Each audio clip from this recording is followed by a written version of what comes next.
গল্পের শুরুতেই তোমরা যাকে দেখতে পাচ্ছ তার নাম ছিল স্ট্যানলি। সে ছিল বিশ্ববিখ্যাত একজন হ্যাকার, কিন্তু রহস্যজনকভাবে সে এখন পুরোপুরি নিষিদ্ধ একজন হ্যাকার। আর নিষিদ্ধ হওয়ার কারণে তার হ্যাকিং যেমন তার জীবন থেকে বিচ্ছিন্ন হয়ে পড়েছে, ঠিক তেমনি তার নিজেরই মেয়ে তার কাছ থেকে এখন বিচ্ছিন্ন। আর এমনই একটা বাজে পরিস্থিতির মধ্যে দিয়ে তার দিনকাল কাটছিল। এরপর হঠাৎ এক রহস্যজনক ব্যক্তি তার সামনে হাজির হয় একটি বিশাল প্রস্তাব নিয়ে। সরকারি এক গোপন অ্যাকাউন্ট থেকে তাকে বিলিয়ন বিলিয়ন ডলার চুরি করতে হবে, আর এই চুরিতে মিলবে কিনা স্ট্যানলির স্বাধীনতা, অর্থ আর মেয়েকে ফিরে পাওয়ার সুযোগ। কিন্তু স্ট্যানলি যে মিশনে আজ পা রাখতে যাচ্ছে তা কেবল একটি হ্যাকিং অপারেশন নয়, বরং এটি ছিল এক ভয়ঙ্কর আন্তর্জাতিক ষড়যন্ত্র, যার পেছনেই লুকিয়েছিল প্রতারণা, মৃত্যু এবং বিস্ফোরণ। আর আজকে তোমাদের সামনে এমনই একটা টানটান উত্তেজনাপূর্ণ গল্প নিয়ে হাজির হয়েছি। আর গল্পটি শুরু করার আগে এই চ্যানেলটিকে তোমরা সাবস্ক্রাইব করতেই পারো। তো বন্ধুরা, শুরুতেই তোমাদের সবাইকে মুভি নেটওয়ার্কে স্বাগতম। গল্পের শুরুতেই আমরা তিনজন ব্যক্তিকে দেখতে পারি, যারা ছিল গ্যাব্রিয়েল, রবার্ট ও স্ট্যানলি। তারা তিনজন তখন একটি কফি শপে বসেছিল।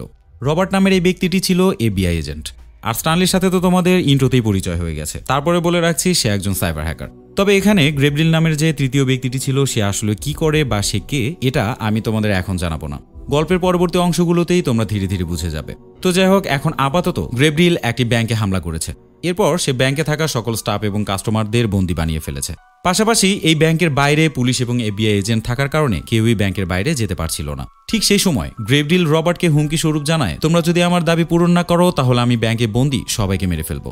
এমন হুমকির সম্মুখীন হয়ে রবার্ট স্ট্যানলিকে সাথে নিয়ে সেই ব্যাংকের ভেতরে প্রবেশ করার সিদ্ধান্ত নেয়। ওদিকে নিজের দাবিকে আবারও কঠোর করে কার্যকর করতে গ্যাব্রিয়েল ব্যাংকে বন্দী থাকা এক ব্যাংকারকে তার সহকর্মীর সাথে বাইরে বের করে দেয়।